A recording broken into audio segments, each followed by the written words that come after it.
നമസ്കാരം. കരുണ്യ ഫിനാൻസ് മീഡിയയിലേക്ക് എല്ലാവർക്കും ഹാർദവമായ സ്വാഗതം. കേരളത്തിലെ ഏറ്റവും വലിയ അടിസ്ഥാന സൗകര്യ പദ്ധതികളിൽ ഒന്നായി കണക്കാക്കപ്പെടുന്ന വിഴിഞ്ഞം നാവായിക്കുളം ഔട്ടർ റിംഗ് റോഡ് പദ്ധതിയെക്കുറിച്ചുള്ള ഏറ്റവും പുതിയ വിവരങ്ങളാണ് ഇന്ന് നമ്മൾ വളരെ വിശദമായി പരിശോധിക്കുന്നത്. കഴിഞ്ഞ ഏതാനും ദിവസങ്ങളായി ഈ പദ്ധതിയുമായി ബന്ധപ്പെട്ട് പല വാർത്തകളും സമൂഹമാധ്യമങ്ങളിലൂടെ പ്രചരിക്കുന്നുണ്ട്. ചിലർ പദ്ധതി റദ്ദാക്കിയെന്ന് പറയുന്നു, ചിലർ നിർമ്മാണം ഉടൻ ആരംഭിക്കുമെന്ന് പറയുന്നു, മറ്റു ചിലർ ഭൂമി ഏറ്റെടുക്കൽ നിർത്തിവെച്ചുവെന്നും പരിസ്ഥിതി അനുമതി ലഭിച്ചില്ലെന്നും പറയുന്നു. യഥാർത്ഥത്തിൽ എന്താണ് സംഭവിച്ചിരിക്കുന്നത് എന്നതാണ് ഇന്ന് നമ്മൾ ഔദ്യോഗിക വിവരങ്ങളുടെ അടിസ്ഥാനത്തിൽ മനസ്സിലാക്കാൻ പോകുന്നത്. ആദ്യം തന്നെ ഒരു കാര്യം വളരെ വ്യക്തമായി പറയാം. വിഴിഞ്ഞം നാവായിക്കുളം ഔട്ടർ റിംഗ് റോഡ് പദ്ധതി സർക്കാർ ഉപേക്ഷിച്ചിട്ടില്ല, പദ്ധതി റദ്ദാക്കിയിട്ടില്ല. അതുപോലെ തന്നെ നിർമ്മാണ പ്രവർത്തനങ്ങൾ പൂർണ്ണമായും അവസാനിപ്പിച്ചിട്ടില്ല. ഇപ്പോൾ നടന്നിരിക്കുന്നത് പരിസ്ഥിതി അനുമതിയുമായി ബന്ധപ്പെട്ട നടപടിക്രമത്തിലെ ഒരു ഘട്ടം മാത്രമാണ്. ഒരു വലിയ ദേശീയ അടിസ്ഥാന സൗകര്യ പദ്ധതി നടപ്പിലാക്കുന്നതിന് മുമ്പ് നിരവധി നിയമ നടപടികൾ പൂർത്തിയാക്കേണ്ടതുണ്ട്. അതിൽ ഏറ്റവും പ്രധാനപ്പെട്ട ഒന്നാണ് പരിസ്ഥിതി അനുമതി. വനഭൂമി, ജലസ്രോതസ്സുകൾ, കൃഷിഭൂമി, ജനവാസ മേഖലകൾ, വന്യജീവികൾ, മഴവെള്ളത്തിന്റെ ഒഴുക്ക്, ശബ്ദ മലിനീകരണം, വായു മലിനീകരണം തുടങ്ങിയ വിഷയങ്ങളെക്കുറിച്ച് വിശദമായി പഠിച്ച ശേഷമാണ് അന്തിമ അനുമതി നൽകുന്നത്. ഈ പദ്ധതിയുമായി ബന്ധപ്പെട്ട ഫയൽ കേന്ദ്ര പരിസ്ഥിതി മന്ത്രാലയത്തിന്റെ വിദഗ്ധ സമിതിയുടെ പരിഗണനയിൽ എത്തിയിരുന്നു. എന്നാൽ കഴിഞ്ഞ യോഗത്തിൽ അന്തിമ അനുമതി നൽകുന്നതിന് പകരം ചില അധിക വിവരങ്ങളും സാങ്കേതിക വിശദീകരണങ്ങളും ആവശ്യപ്പെട്ട് തീരുമാനം പിന്നീട് എടുക്കാമെന്ന് സമിതി അറിയിച്ചു. ഇതാണ് ഇപ്പോൾ വാർത്തകളിൽ വന്നിരിക്കുന്ന പ്രധാന അപ്ഡേറ്റ്. ഇത് കേട്ടപ്പോൾ പലർക്കും ഒരു സംശയമുണ്ടായി. ഇനി പദ്ധതി നിലച്ചോ, നിർമ്മാണം വൈകുമോ എന്നായിരുന്നു ആ സംശയം. എന്നാൽ നിലവിൽ ലഭ്യമായ വിവരങ്ങൾ പ്രകാരം പദ്ധതി റദ്ദാക്കിയിട്ടില്ല. പരിസ്ഥിതി അനുമതി നൽകുന്നതിന് മുമ്പ് കൂടുതൽ വ്യക്തത വേണമെന്ന നിലപാടാണ് ബന്ധപ്പെട്ട സമിതി സ്വീകരിച്ചിരിക്കുന്നത്. വലിയ പദ്ധതികളിൽ ഇത്തരം നടപടികൾ സാധാരണയായി നടക്കാറുണ്ട്. ഇനി എന്തൊക്കെയാണ് വിശദീകരണം ആവശ്യപ്പെട്ടിരിക്കുന്നത് എന്ന ചോദ്യവും ഉയരുന്നുണ്ട്. റോഡ് കടന്നുപോകുന്ന പ്രദേശങ്ങളിലെ പരിസ്ഥിതി ആഘാതം, മഴവെള്ളത്തിന്റെ സ്വാഭാവിക ഒഴുക്ക്, സമീപ പ്രദേശങ്ങളിലെ ജനങ്ങൾക്ക് ഉണ്ടാകുന്ന സ്വാധീനം, ജലാശയങ്ങളുടെ സംരക്ഷണം, മണ്ണ് നീക്കം ചെയ്യൽ, നിർമ്മാണ സമയത്തെ പരിസ്ഥിതി നിയന്ത്രണ നടപടികൾ തുടങ്ങിയ വിഷയങ്ങളിൽ കൂടുതൽ വ്യക്തത നൽകണമെന്നാണ് ബന്ധപ്പെട്ട അധികാരികൾ ആവശ്യപ്പെട്ടിരിക്കുന്നത്. അതുകൊണ്ട് ഈ വാർത്തയെ പദ്ധതി അവസാനിച്ചു എന്ന രീതിയിൽ ആരും കാണരുത്. അതുപോലെ നാളെ തന്നെ നിർമ്മാണം ആരംഭിക്കും എന്ന തരത്തിലുള്ള പ്രചാരണങ്ങളും വിശ്വസിക്കരുത്. സർക്കാർ ആവശ്യമായ വിശദീകരണങ്ങൾ സമർപ്പിക്കുകയും കേന്ദ്രതലത്തിലുള്ള നടപടികൾ പൂർത്തിയാകുകയും ചെയ്ത ശേഷമാണ് അന്തിമ പരിസ്ഥിതി അനുമതി സംബന്ധിച്ച് തീരുമാനമുണ്ടാകുക. ഈ പദ്ധതി എന്തുകൊണ്ടാണ് ഇത്രയും പ്രധാനപ്പെട്ടത് എന്നത് അടുത്ത ഭാഗത്തിൽ വളരെ വിശദമായി പരിശോധിക്കാം. വിഴിഞ്ഞം അന്താരാഷ്ട്ര തുറമുഖം പൂർണ്ണശേഷിയിൽ പ്രവർത്തിക്കുമ്പോൾ ഔട്ടർ റിംഗ് റോഡിന് എന്ത് പ്രാധാന്യമാണുള്ളത്? കേരളത്തിന്റെ സാമ്പത്തിക വളർച്ചയുമായി ഇതിന് എന്താണ് ബന്ധം? ഭൂമി ഏറ്റെടുക്കൽ ഇപ്പോൾ ഏത് ഘട്ടത്തിലാണ് എന്നതെല്ലാം അടുത്ത ഭാഗത്തിൽ വിശദമായി സംസാരിക്കാം. വിഴിഞ്ഞം നാവായിക്കുളം ഔട്ടർ റിംഗ് റോഡ് പദ്ധതിയുടെ പ്രാധാന്യം മനസ്സിലാക്കാൻ ആദ്യം വിഴിഞ്ഞം അന്താരാഷ്ട്ര തുറമുഖത്തിന്റെ ഭാവി മനസ്സിലാക്കണം. ലോകത്തിലെ ഏറ്റവും വലിയ ചരക്കുകപ്പലുകൾ എത്താൻ കഴിയുന്ന ആഴക്കടൽ തുറമുഖമാണ് വിഴിഞ്ഞം തുറമുഖം. ഇന്ത്യയുടെ തെക്കൻ തീരത്ത് സ്ഥിതി ചെയ്യുന്നതിനാൽ അന്താരാഷ്ട്ര കപ്പൽ ഗതാഗത പാതയോട് വളരെ അടുത്താണ് ഈ തുറമുഖം സ്ഥിതി ചെയ്യുന്നത്. അതുകൊണ്ടുതന്നെ ഭാവിയിൽ ഇന്ത്യയിലെ ഏറ്റവും പ്രധാനപ്പെട്ട ട്രാൻസ്ഷിപ്മെന്റ് തുറമുഖങ്ങളിൽ ഒന്നായി ഇത് വളരാനുള്ള സാധ്യത വളരെ കൂടുതലാണെന്ന് വിദഗ്ധർ വിലയിരുത്തുന്നു. എന്നാൽ ഒരു തുറമുഖം മാത്രം വികസിച്ചാൽ അതുകൊണ്ട് മാത്രം സാമ്പത്തിക വളർച്ച ഉണ്ടാകില്ല. തുറമുഖത്ത് എത്തുന്ന ലക്ഷക്കണക്കിന് കണ്ടെയ്നറുകൾ വളരെ വേഗത്തിൽ രാജ്യത്തിന്റെ വിവിധ ഭാഗങ്ങളിലേക്ക് എത്തിക്കാൻ മികച്ച റോഡ് ശൃംഖലയും ഗതാഗത സംവിധാനവും ആവശ്യമാണ്. അതുകൊണ്ടാണ് വിഴിഞ്ഞം നാവായിക്കുളം ഔട്ടർ റിംഗ് റോഡ് പദ്ധതിക്ക് ഇത്രയും വലിയ പ്രാധാന്യം ലഭിക്കുന്നത്. ഈ റോഡ് നിലവിൽ വന്നാൽ വിഴിഞ്ഞം തുറമുഖത്ത് എത്തുന്ന വലിയ കണ്ടെയ്നർ ലോറികൾ തിരുവനന്തപുരം നഗരത്തിലെ തിരക്കേറിയ റോഡുകളിൽ പ്രവേശിക്കാതെ നേരിട്ട് ദേശീയപാതയിലേക്ക് എത്താൻ സാധിക്കും. ഇതിലൂടെ നഗരത്തിലെ ഗതാഗതക്കുരുക്ക് കുറയാനും ചരക്ക് നീക്കം വേഗത്തിലാകാനും ഇന്ധനച്ചെലവ് കുറയാനും സാധിക്കും. ഇത് തുറമുഖത്തിനും വ്യവസായ സ്ഥാപനങ്ങൾക്കും മാത്രമല്ല സാധാരണ ജനങ്ങൾക്കും വലിയ ഗുണം ചെയ്യും. ഈ പദ്ധതിയുടെ മറ്റൊരു പ്രധാന നേട്ടം റോഡിനോട് ചേർന്ന് പുതിയ സാമ്പത്തിക വികസന മേഖലകൾ രൂപപ്പെടാൻ സാധ്യതയുണ്ടെന്നതാണ്. ലോജിസ്റ്റിക്സ് പാർക്കുകൾ, വെയർഹൌസുകൾ, കണ്ടെയ്നർ യാർഡുകൾ, ട്രക്ക് ടെർമിനലുകൾ, കൊമേഴ്സ്യൽ കോംപ്ലക്സുകൾ, ചെറുകിട വ്യവസായ കേന്ദ്രങ്ങൾ, സേവന സ്ഥാപനങ്ങൾ എന്നിവ ഭാവിയിൽ ഈ റോഡിനോട് ചേർന്ന് വികസിക്കാൻ സാധ്യതയുണ്ടെന്നാണ് വിവിധ പദ്ധതി പഠനങ്ങളിൽ പറയുന്നത്. ഇതോടൊപ്പം തൊഴിൽ അവസരങ്ങളും വർദ്ധിക്കാൻ സാധ്യതയുണ്ട്. നിർമ്മാണ ഘട്ടത്തിൽ ആയിരക്കണക്കിന് ആളുകൾക്ക് നേരിട്ടും പരോക്ഷമായും തൊഴിൽ ലഭിക്കാം. പദ്ധതി പൂർത്തിയായ ശേഷം ഗതാഗതം, ലോജിസ്റ്റിക്സ്, സംഭരണം, ചരക്ക് കൈകാര്യം, ഹോട്ടൽ വ്യാപാരം, സർവീസ് മേഖലകൾ എന്നിവയിലും പുതിയ തൊഴിൽ അവസരങ്ങൾ സൃഷ്ടിക്കപ്പെടാൻ സാധ്യതയുണ്ട്. ഈ പദ്ധതി നടപ്പിലാക്കാൻ സർക്കാർ നിരവധി വില്ലേജുകളിലായി ഭൂമി ഏറ്റെടുക്കുന്ന നടപടികളും തുടരുകയാണ്. ഭൂമി നഷ്ടപ്പെടുന്നവർക്ക് നിയമപ്രകാരമുള്ള നഷ്ടപരിഹാരം നൽകേണ്ടതും പുനരധിവാസവുമായി ബന്ധപ്പെട്ട നടപടികളും പൂർത്തിയാക്കേണ്ടതുണ്ട്. അതുകൊണ്ടുതന്നെ റോഡ് നിർമ്മാണം എന്നത് വെറും എഞ്ചിനീയറിംഗ് പദ്ധതി മാത്രമല്ല, സാമൂഹികവും സാമ്പത്തികവുമായ വലിയ ഉത്തരവാദിത്വവും കൂടിയാണ്. അടുത്ത ഭാഗത്തിൽ ഭൂമി ഏറ്റെടുക്കലിന്റെ ഇപ്പോഴത്തെ സ്ഥിതി, നഷ്ടപരിഹാരം എങ്ങനെ നൽകും, ടെൻഡർ നടപടികൾ എവിടെയെത്തി, പരിസ്ഥിതി അനുമതി ലഭിച്ച ശേഷം എന്തൊക്കെയാണ് നടക്കുക എന്നതെല്ലാം വളരെ വിശദമായി പരിശോധിക്കാം.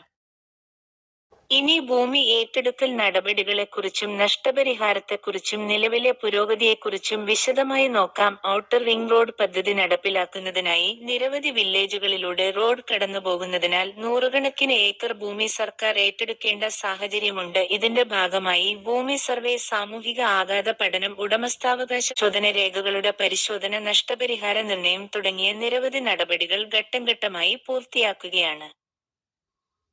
ഭൂമി ഏറ്റെടുക്കൽ എന്നത് വെറും സ്ഥലം ഏറ്റെടുക്കൽ മാത്രമല്ല, ഓരോ ഭൂവുടമയുടെയും രേഖകൾ പരിശോധിക്കുകയും യഥാർത്ഥ ഉടമസ്ഥാവകാശം ഉറപ്പാക്കുകയും നിയമപ്രകാരം നഷ്ടപരിഹാര തുക നിശ്ചയിക്കുകയും അതുമായി ബന്ധപ്പെട്ട പരാതികൾ പരിഗണിക്കുകയും വേണം. അതിനാലാണ് ഇത്തരം വലിയ പദ്ധതികൾക്ക് സ്വാഭാവികമായും കൂടുതൽ സമയം ആവശ്യമായി വരുന്നത്. പദ്ധതി ബാധിക്കുന്ന പ്രദേശങ്ങളിലെ പല ഭൂവുടമകളും നഷ്ടപരിഹാരവുമായി ബന്ധപ്പെട്ട ആശങ്കകൾ ഉന്നയിച്ചിട്ടുണ്ട്. വിപണി വിലയ്ക്ക് അനുസരിച്ചുള്ള നഷ്ടപരിഹാരം ലഭിക്കുമോ, വീടുകളും കച്ചവട സ്ഥാപനങ്ങളും നഷ്ടപ്പെടുന്നവർക്ക് പുനരധിവാസം എങ്ങനെ ലഭിക്കും എന്നിങ്ങനെയുള്ള ചോദ്യങ്ങൾ ഇപ്പോഴും നിലനിൽക്കുന്നു. സർക്കാർ നിയമപ്രകാരം നഷ്ടപരിഹാരവും മറ്റ് ആനുകൂല്യങ്ങളും നൽകുമെന്ന് അറിയിച്ചിട്ടുണ്ടെങ്കിലും ഓരോ കേസും പ്രത്യേകം പരിഗണിച്ചാണ് നടപടികൾ പൂർത്തിയാക്കുന്നത്. അതേസമയം പദ്ധതിയുടെ ടെൻഡർ നടപടികളും മറ്റ് സാങ്കേതിക നടപടികളും വിവിധ ഘട്ടങ്ങളിലായി മുന്നോട്ടു പോകുകയാണ്. എന്നാൽ അന്തിമ നിർമ്മാണ പ്രവർത്തനങ്ങൾ വേഗത്തിൽ ആരംഭിക്കാൻ പരിസ്ഥിതി അനുമതി ഉൾപ്പെടെയുള്ള നിർണായക അനുമതികൾ പൂർത്തിയാകേണ്ടതുണ്ട്. അതുകൊണ്ടുതന്നെ അടുത്ത ഏതാനും ആഴ്ചകളിലും മാസങ്ങളിലും കേന്ദ്രത്തിലും സംസ്ഥാനത്തും നടക്കുന്ന തീരുമാനങ്ങൾ ഈ പദ്ധതിയുടെ പുരോഗതിയിൽ വലിയ സ്വാധീനം ചെലുത്തും. സമൂഹമാധ്യമങ്ങളിൽ പ്രചരിക്കുന്ന എല്ലാ വാർത്തകളും ശരിയാണെന്ന് കരുതരുത്. പദ്ധതി റദ്ദായി എന്നോ നിർമ്മാണം നാളെ തന്നെ ആരംഭിക്കുമെന്നോ പറയുന്ന സ്ഥിരീകരിക്കാത്ത വാർത്തകൾ വിശ്വസിക്കുന്നതിന് മുമ്പ് സർക്കാർ വകുപ്പുകളുടെയോ വിശ്വസനീയമായ വാർത്താ സ്ഥാപനങ്ങളുടെയോ ഔദ്യോഗിക വിവരങ്ങൾ പരിശോധിക്കുന്നത് വളരെ പ്രധാനമാണ്. ഈ പദ്ധതി പൂർത്തിയാകുകയാണെങ്കിൽ വിഴിഞ്ഞം തുറമുഖത്തിന്റെ പ്രവർത്തനക്ഷമത വർദ്ധിക്കുന്നതിനൊപ്പം തിരുവനന്തപുരം ജില്ലയുടെ വികസന മാതൃകയിലും വലിയ മാറ്റങ്ങൾ ഉണ്ടാകാൻ സാധ്യതയുണ്ട്. ഗതാഗതം, വ്യാപാരം, വ്യവസായം, വിനോദസഞ്ചാരം, റിയൽ എസ്റ്റേറ്റ് എന്നീ മേഖലകളിൽ ദീർഘകാല സ്വാധീനമുണ്ടാകുമെന്നാണ് പൊതുവായ വിലയിരുത്തൽ. എങ്കിലും ഭൂമിയുടെ വില ഉറപ്പായും ഉയരും, അല്ലെങ്കിൽ ഒരു പ്രത്യേക പ്രദേശം ഉറപ്പായും വികസിക്കും എന്ന രീതിയിലുള്ള അവകാശവാദങ്ങൾ മുൻകൂട്ടി പറയാൻ കഴിയില്ല. കാരണം അത് ഭാവിയിലെ വികസന പദ്ധതികൾ, വിപണി സാഹചര്യം, സർക്കാർ നയങ്ങൾ എന്നിവയെ ആശ്രയിച്ചിരിക്കും. അടുത്ത ഭാഗത്തിൽ ഈ പദ്ധതി പൂർത്തിയായാൽ കേരളത്തിന്റെ സമ്പദ് വ്യവസ്ഥയ്ക്ക് ലഭിക്കുന്ന നേട്ടങ്ങൾ, ഏതൊക്കെ പ്രദേശങ്ങളിൽ കൂടുതൽ വികസന സാധ്യതയുണ്ട്, സാധാരണ ജനങ്ങൾ ഇപ്പോൾ എന്തൊക്കെ കാര്യങ്ങൾ ശ്രദ്ധിക്കണം എന്നതെല്ലാം വളരെ വിശദമായി പരിശോധിക്കാം. ഇനി ഈ പദ്ധതി കേരളത്തിന്റെ ഭാവിയെ എങ്ങനെ സ്വാധീനിക്കുമെന്ന് വിശദമായി മനസ്സിലാക്കാം. ഒരു വലിയ തുറമുഖം, ഒരു അതിവേഗ റോഡ് ശൃംഖല, ഒരു ദേശീയപാത ബന്ധം, ഇവ മൂന്നും ഒരുമിച്ച് പ്രവർത്തിക്കുമ്പോഴാണ് ഒരു പ്രദേശത്തിന്റെ സമ്പദ് വ്യവസ്ഥയിൽ വലിയ മാറ്റങ്ങൾ ഉണ്ടാകുന്നത്. ലോകത്തിലെ നിരവധി തുറമുഖ നഗരങ്ങളുടെ വികസന ചരിത്രം പരിശോധിച്ചാലും ഇത്തരത്തിലുള്ള മാതൃക തന്നെയാണ് കാണാൻ കഴിയുന്നത്. അതുകൊണ്ടാണ് വിഴിഞ്ഞം നാവായിക്കുളം ഔട്ടർ റിംഗ് റോഡ് പദ്ധതിക്ക് ഇത്രയും വലിയ പ്രാധാന്യം നൽകപ്പെടുന്നത്. ഈ റോഡ് പൂർണ്ണമായി പ്രവർത്തനം ആരംഭിച്ചാൽ വിഴിഞ്ഞം തുറമുഖത്ത് എത്തുന്ന ചരക്കുകൾ വളരെ വേഗത്തിൽ ദേശീയപാതയിലേക്കും രാജ്യത്തിന്റെ വിവിധ ഭാഗങ്ങളിലേക്കും എത്തിക്കാൻ സാധിക്കും. ഇതിലൂടെ ചരക്ക് ഗതാഗത സമയം കുറയുകയും ഗതാഗത ചെലവ് കുറയുകയും തുറമുഖത്തിന്റെ മത്സരശേഷി വർദ്ധിക്കുകയും ചെയ്യും. അതിന്റെ പ്രയോജനം കേരളത്തിനും രാജ്യത്തിനും ലഭിക്കാൻ സാധ്യതയുണ്ട്. ഈ പദ്ധതിയുമായി ബന്ധപ്പെട്ട് പലരും ഏറ്റവും കൂടുതൽ ചോദിക്കുന്ന ഒരു ചോദ്യമാണ് ഏതൊക്കെ സ്ഥലങ്ങളിൽ ഭൂമിയുടെ വില ഉയരാൻ സാധ്യതയുണ്ട് എന്നത്. ഒരു പ്രധാന റോഡിന് സമീപമുള്ള ജംഗ്ഷനുകൾ, ഇന്റർചേഞ്ചുകൾ, വ്യവസായ മേഖലകൾ, ലോജിസ്റ്റിക്സ് കേന്ദ്രങ്ങൾ എന്നിവിടങ്ങളിൽ ദീർഘകാലത്ത് ഭൂമിയുടെ ആവശ്യകത വർദ്ധിക്കാൻ സാധ്യതയുണ്ടെന്നാണ് പൊതുവായ വിലയിരുത്തൽ. എന്നാൽ ഒരു സ്ഥലത്ത് ഭൂമിയുടെ വില ഉറപ്പായും ഉയരുമെന്ന് ഇപ്പോൾ ആരും ഉറപ്പു നൽകാൻ കഴിയില്ല. കാരണം അത് സർക്കാർ പദ്ധതികൾ, സ്വകാര്യ നിക്ഷേപങ്ങൾ, അടിസ്ഥാന സൗകര്യ വികസനം, വിപണി സാഹചര്യം എന്നിവയെ ആശ്രയിച്ചിരിക്കും. അതുകൊണ്ട് ഈ പദ്ധതിയുടെ പേരിൽ ഭൂമി വാങ്ങുകയോ നിക്ഷേപം നടത്തുകയോ ചെയ്യാൻ ആഗ്രഹിക്കുന്നവർ വളരെ ശ്രദ്ധയോടെ തീരുമാനമെടുക്കണം. ഭൂമിയുടെ ഉടമസ്ഥാവകാശ രേഖകൾ, റവന്യൂ രേഖകൾ, റോഡ് അലൈൻമെന്റ് ബാധിക്കുന്നുണ്ടോ, വികസന നിയന്ത്രണങ്ങളുണ്ടോ തുടങ്ങിയ കാര്യങ്ങൾ കൃത്യമായി പരിശോധിച്ച ശേഷമേ സാമ്പത്തിക തീരുമാനം എടുക്കാവൂ. അഭ്യൂഹങ്ങളുടെയും സ്ഥിരീകരിക്കാത്ത പ്രചാരണങ്ങളുടെയും അടിസ്ഥാനത്തിൽ നിക്ഷേപം നടത്തുന്നത് ഒഴിവാക്കുന്നതാണ് സുരക്ഷിതം. ഈ പദ്ധതിയുടെ മറ്റൊരു വലിയ നേട്ടം തൊഴിൽ സാധ്യതകളാണ്. നിർമ്മാണ മേഖലയിലും ഗതാഗത മേഖലയിലും, വെയർഹൌസിംഗ്, ലോജിസ്റ്റിക്സ്, സേവന മേഖല, വ്യാപാര മേഖല എന്നിവിടങ്ങളിലും പുതിയ അവസരങ്ങൾ ഉണ്ടാകാൻ സാധ്യതയുണ്ട്. ഇതിലൂടെ തിരുവനന്തപുരം ജില്ലയുടെ വികസനത്തിന് ഒരു പുതിയ ദിശ ലഭിക്കുമെന്നാണ് പ്രതീക്ഷ. ഇപ്പോൾ ഏറ്റവും പ്രധാനമായി ശ്രദ്ധിക്കേണ്ട കാര്യം പരിസ്ഥിതി അനുമതി സംബന്ധിച്ച അന്തിമ തീരുമാനം വരുന്നതും അതിനുശേഷമുള്ള സർക്കാർ നടപടികളുമാണ്. ഔദ്യോഗിക പ്രഖ്യാപനങ്ങൾ വരുന്നതനുസരിച്ച് പദ്ധതിയുടെ അടുത്ത ഘട്ടങ്ങൾ തീരുമാനിക്കപ്പെടും. അതിനാൽ തെറ്റായ വാർത്തകൾ വിശ്വസിക്കാതെ ഔദ്യോഗിക വിവരങ്ങൾ മാത്രം പിന്തുടരുക എന്നതാണ് ഏറ്റവും നല്ലത്. അടുത്ത ഭാഗത്തിൽ ഈ പദ്ധതിയെക്കുറിച്ചുള്ള അവസാന വിശകലനവും സാധാരണ ജനങ്ങൾ അറിയേണ്ട പ്രധാന നിർദ്ദേശങ്ങളും ഈ പദ്ധതിയുടെ ഭാവിയെക്കുറിച്ചുള്ള സമാപന ചർച്ചയും വിശദമായി അവതരിപ്പിക്കാം. എന്നാൽ ഒരു കാര്യവും മറക്കരുത്, ഭാവിയിൽ ഭൂമിയുടെ വില ഉയരുമെന്ന പ്രതീക്ഷയിൽ മാത്രം സാമ്പത്തിക തീരുമാനങ്ങൾ എടുക്കരുത്. സർക്കാർ വിജ്ഞാപനങ്ങൾ, റോഡിന്റെ അന്തിമ അലൈൻമെന്റ്, ഭൂമി ഏറ്റെടുക്കൽ വിജ്ഞാപനങ്ങൾ, നിയമപരമായ രേഖകൾ, വിപണി സാഹചര്യം എന്നിവയെല്ലാം കൃത്യമായി പരിശോധിച്ച ശേഷമേ നിക്ഷേപം നടത്താവൂ. കാരണം വലിയ പദ്ധതികൾക്ക് ചിലപ്പോൾ സമയക്രമത്തിൽ മാറ്റങ്ങൾ ഉണ്ടാകാം. അതിനാൽ ക്ഷമയോടെയും കൃത്യമായ വിവരങ്ങളുടെ അടിസ്ഥാനത്തിലുമാണ് തീരുമാനങ്ങൾ എടുക്കേണ്ടത്. ഇനി ഈ വീഡിയോ അവസാനിപ്പിക്കുന്നതിനു മുമ്പ് ഏറ്റവും പ്രധാനപ്പെട്ട കാര്യങ്ങൾ ഒരിക്കൽ കൂടി ഓർമ്മിപ്പിക്കാം. വിഴിഞ്ഞം നാവായിക്കുളം ഔട്ടർ റിംഗ് റോഡ് പദ്ധതി കേരളത്തിന്റെ ഭാവി വികസനത്തിന് വളരെ നിർണായകമായ ഒരു അടിസ്ഥാന സൗകര്യ പദ്ധതിയാണ്. എന്നാൽ ഇപ്പോൾ നടന്നിരിക്കുന്ന പരിസ്ഥിതി അനുമതി സംബന്ധിച്ച നടപടി ഈ പദ്ധതി റദ്ദാക്കിയെന്നോ അവസാനിപ്പിച്ചെന്നോ അർത്ഥമാക്കുന്നില്ല. ചില അധിക വിവരങ്ങളും സാങ്കേതിക വിശദീകരണങ്ങളും ആവശ്യപ്പെട്ടതിനാലാണ് അന്തിമ തീരുമാനം പിന്നീട് എടുക്കാൻ ബന്ധപ്പെട്ട സമിതി തീരുമാനിച്ചിരിക്കുന്നത്. അതേസമയം ഭൂമി ഏറ്റെടുക്കൽ നടപടികളും മറ്റ് ഭരണപരമായ പ്രവർത്തനങ്ങളും വിവിധ ഘട്ടങ്ങളിലായി തുടരുകയാണ്. ആവശ്യമായ അനുമതികൾ ലഭിക്കുന്നതനുസരിച്ച് നിർമ്മാണ പ്രവർത്തനങ്ങൾ മുന്നോട്ടു പോകും. അതിനാൽ ഈ പദ്ധതിയെക്കുറിച്ചുള്ള ഓരോ ഔദ്യോഗിക പ്രഖ്യാപനവും ഭൂമി ഉടമകളും നിക്ഷേപകരും സാധാരണ ജനങ്ങളും ശ്രദ്ധയോടെ പിന്തുടരേണ്ടതാണ്.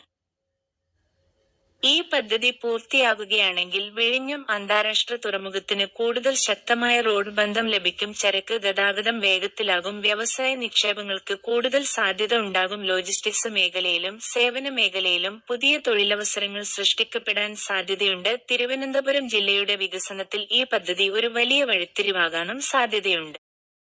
ഈ വിഷയവുമായി ബന്ധപ്പെട്ട് പുതിയ ഔദ്യോഗിക അപ്ഡേറ്റുകൾ ലഭിക്കുന്ന മുറയ്ക്ക് അതിന്റെ കൃത്യമായ വിശകലനവുമായി ഞങ്ങൾ വീണ്ടും നിങ്ങളുടെ മുന്നിലെത്തും. അതുകൊണ്ട് ഈ വീഡിയോ ഉപകാരപ്രദമാണെന്ന് തോന്നിയെങ്കിൽ നിങ്ങളുടെ സുഹൃത്തുക്കൾക്കും കുടുംബാംഗങ്ങൾക്കും നിർബന്ധമായും ഷെയർ ചെയ്യുക. നിങ്ങളുടെ അഭിപ്രായങ്ങൾ കമന്റിലൂടെ അറിയിക്കുക. കൂടാതെ Karunya finance media channel subscribe ചെയ്ത് ബെൽ ഐക്കൺ അമർത്താൻ മറക്കരുത്. കണ്ടതിന് എല്ലാവർക്കും ഹൃദയം നിറഞ്ഞ നന്ദി. അടുത്ത വീഡിയോയിൽ വീണ്ടും കാണാം. നമസ്കാരം.